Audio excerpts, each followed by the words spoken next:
આ રવિવારે કોંગ્રેસના પ્રતાપ દુધાત, લલિત કગથરા, લલિત વસોયા, શક્તિસિંહ, જેને 2024માં આમ આદમી પાર્ટી બહુ સારી લાગતી હતી, ગઠબંધન કરીને લડતા હતા, હવે આમ આદમી પાર્ટીમાંથી જ આખી રવિવારે સભા કરી ને એવા દ્રશ્યો.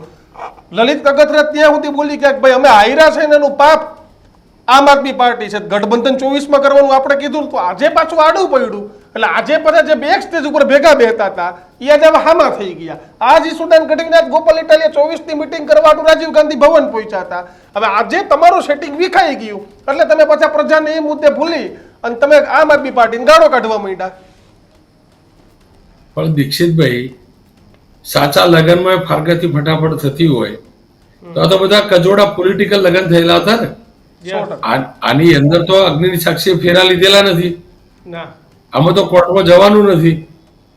એટલે એ મને તો નવું નહીં લાગતું, મને જરાય નથી નવું લાગતું. ગઠબંધન સમય સંજોગોના આધારે ભાજપ પણ કરતું હોય. આ બધાને શું કરવા, અમને એકલા શું કરવા કહીએ? બીજેપીએ પણ ભૂતકાળમાં કાશ્મીરમાં કોની પાર્ટી સાથે ગઠબંધન કર્યું આપણે જાણીએ છીએ.